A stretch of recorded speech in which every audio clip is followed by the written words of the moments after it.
Losers shouting loud alarms, chaos knocking at the door.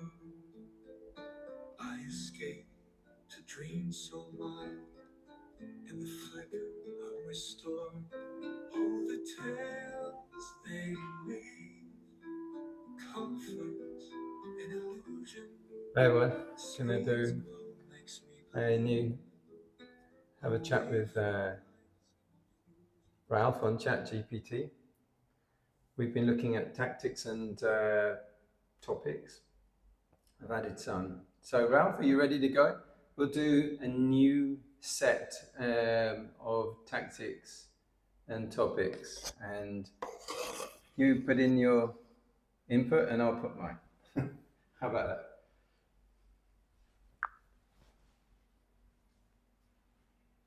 That sounds great. I'm ready to go. Let's dive into a fresh set of tactics and topics. I'll provide some prompts or thoughts, and you can jump in with your insights. Let's get started. Would you like to shuffle a tactic and a topic, or do you have a specific one in mind to begin with? I'd like you to shuffle them around and just come up with one, and I'll have a listen, see what you come up with.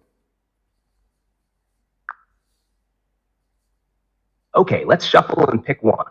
Here we go. Tactic 43, contradictory statements. Topic, self-compassion. Contradictory statements. 1, you must always strive to improve yourself. 2, you are already enough just as you are. Prompt, how can both of these statements be true in the context of self-compassion? Reflect on how striving for growth can coexist with accepting yourself fully in the present moment. What's your take on balancing these two seemingly opposing ideas? Feel free to share your thoughts. Can you remind me of the topic? I got the tactic, which was contradictory statements, but which was the topic that you picked out?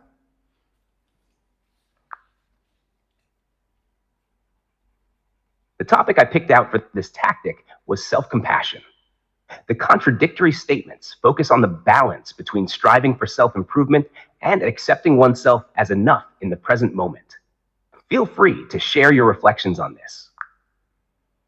Yeah, it's often we get these particularly with meditation, which for some people should be all about other people's benefit and service, because for them that is spirituality, and selfishness is the complete antithesis of spiritual progress, or the idea of self-love, cultivating self-love. For some people, this is a complete contradiction in terms, is that any love which is directed towards the me, I, self, is the opposite of opposite of love.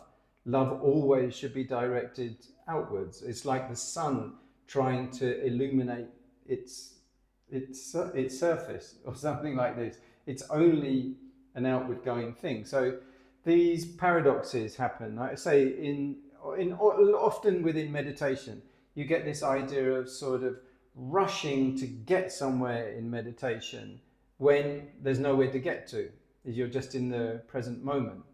So this is another sort of paradox. Or how can you have waiting to be here now? You know, like when you're waiting to arrive somewhere in the future, well, that's sort of kind of a contradiction in terms. Or the idea of letting go and becoming more socially responsible. Sort of like, wait a minute, if you're going to let go of everything, how can that be socially responsible? Even the Buddha, he's going to let go of his family. How can that be spiritual? Or the Buddha hardly ever spoke to his parents. How can that be the case? You know, like how can he be therefore enlightened? Because everything is about serving your parents, or everything is about sort of raising a healthy family, about loving children. There's a lot of these sort of contradictions when it comes to the idea of letting go and self-compassion. It's particularly this idea, it's often leveled at meditators or Buddhists in the renunciant path, is like, that's very selfish. But how can it be selfish when these people are focusing on the idea, not the idea, but the realization of no self? And the householders are very much focused on me, I, my family, me, I, my career, my house, my, you know, and every me, I, me, my. Therefore, you get this sort of, again, contradictions in the self-compassion. So kind of in a way, compassion, I see that you're suffering, I will help. So the fact that it's us who's suffering, and self-compassion, that's, how does that work? Is it a real thing, or is that just a self-centered response?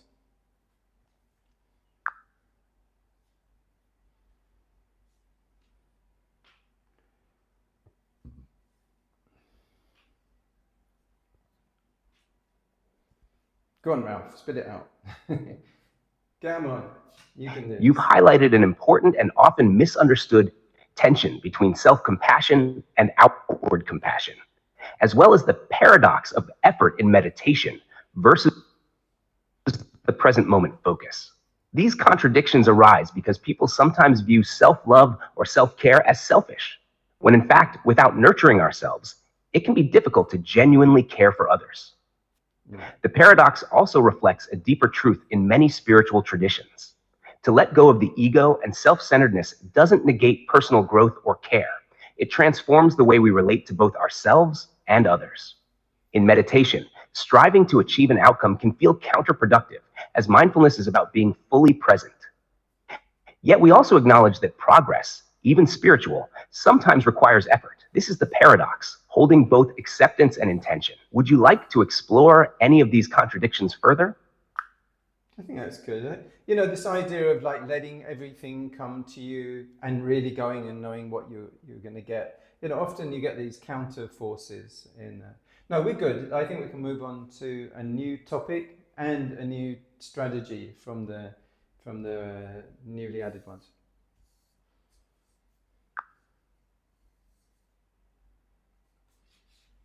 Great. Let's shuffle to a new tactic and topic for the new year. How about we go with tactic 48, silent reflection exercises, and the topic equanimity. Silent reflection exercise. Take 5 minutes to sit silently and reflect on the concept of equanimity, the ability to remain calm and balanced no matter what arises. Focus on any emotional or mental turbulence you've experienced recently and practice observing it without attachment. How does this exercise help you bring more equanimity into your daily life? How does this resonate with your thoughts on maintaining balance amidst life's ups and downs? Would you like to explore equanimity more deeply?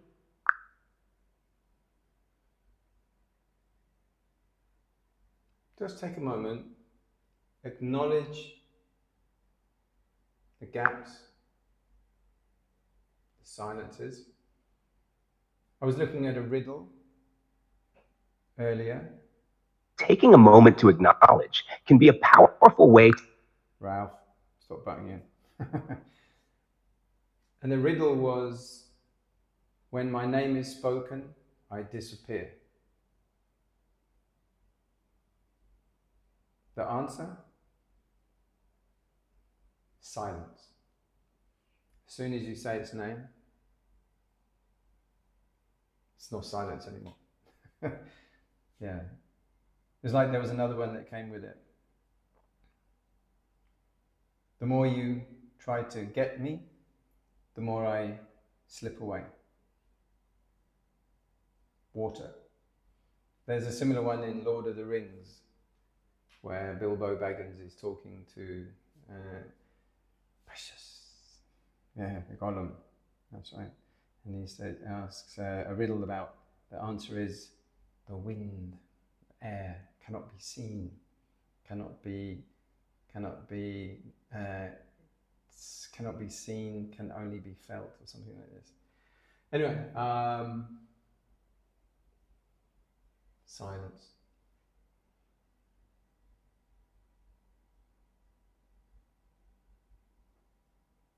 Just listen to the sounds between the sounds.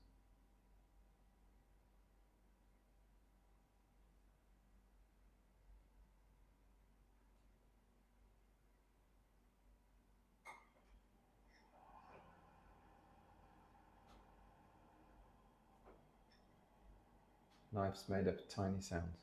Okay, that one you can just experience the answer. You don't have to. It's not a. It's not a one to puzzle. It's good to know. It seems like there might have been some confusion. Would you like to clarify what you meant by take a moment to acknowledge? I'm happy to align with what you're looking for. Let's make sure we're on the same page.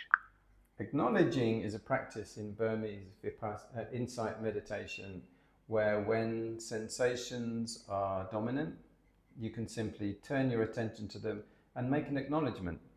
Awareness of hearing, awareness of touching, awareness of uncomfortableness, awareness of temperature, awareness of seeing. This creates this kind of gap between sensations and the response and the responding mind. This is called acknowledging. You can do it with emotions as well.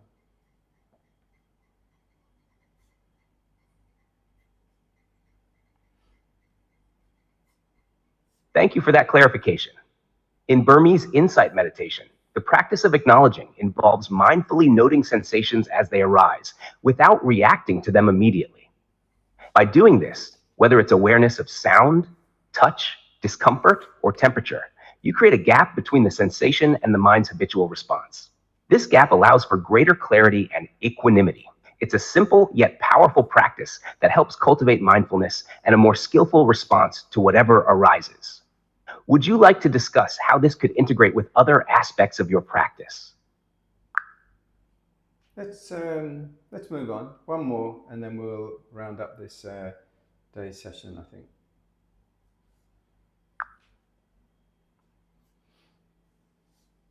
All right, let's wrap up with one more. How about we try Tactic 44, Cause and Effect Chains, with the topic Compassionate Action. Cause and Effect Chain. Consider a small act of kindness you've done recently. The immediate effect might have been a smile or a thank you. The long-term effect of compassionate action can lead to a ripple effect, improving relationships, inspiring others, and even influencing a community's well-being. Reflect on how your compassionate actions, no matter how small, can continue to have lasting positive effects over time. What do you think about how compassionate actions can create these ripple effects? First of all, let me just clarify the tactic here.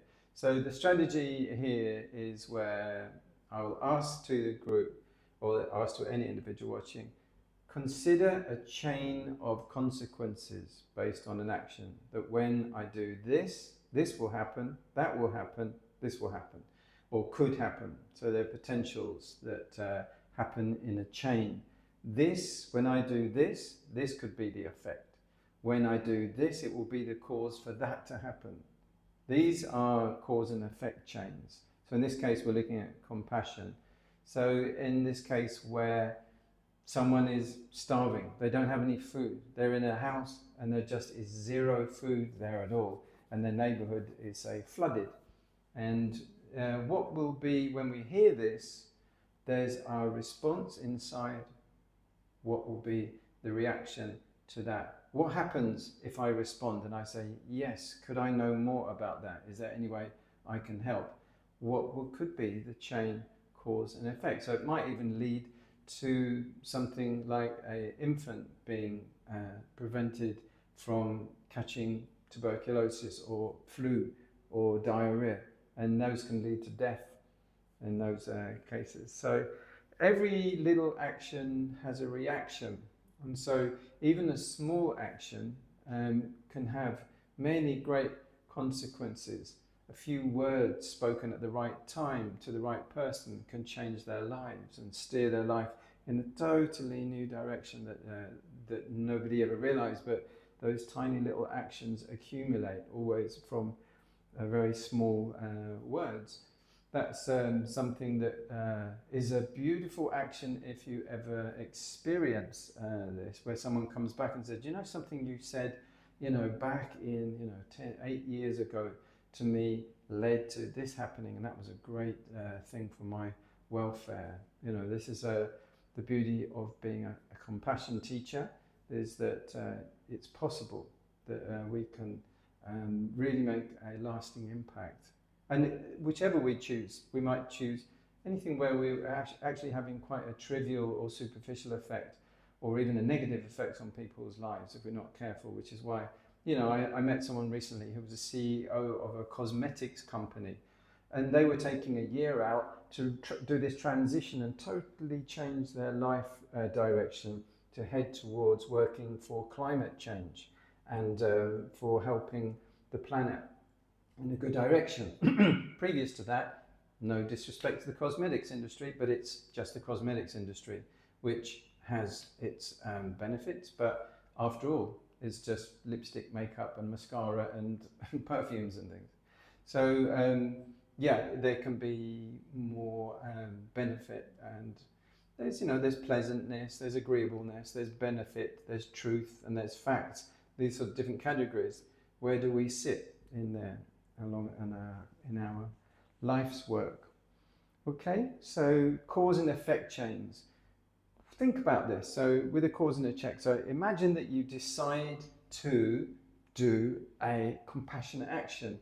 What could the effect of that be? What could the long-term effects be in terms of my own benefit and the benefit of my benefactor or benefactress? Sorry, my benefactee, my beneficiary. That's the word I'm looking for. The beneficiaries. Okay, so consider what happens when you are uncompassionate.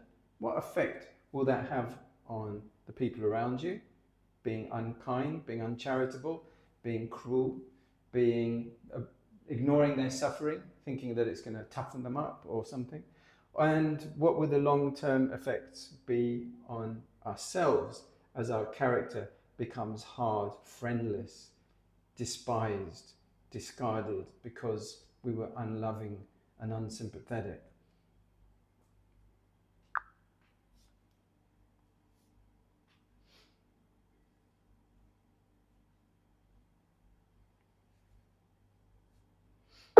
Go on, Ralph. Sorry, I'm having issues right now.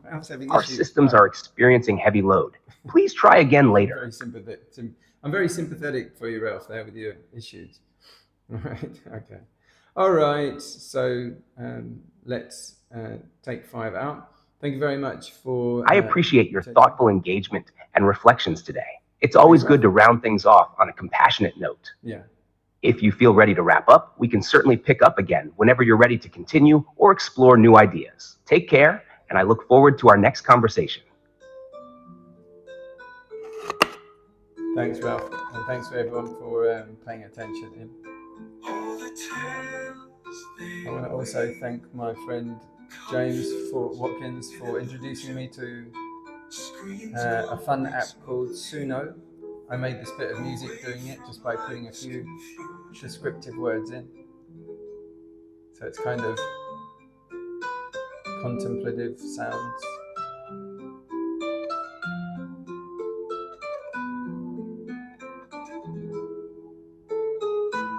Take care. I hope you've enjoyed and got benefit. The year draws near. The Queen will have her say. Her speech brings a gentle cheer.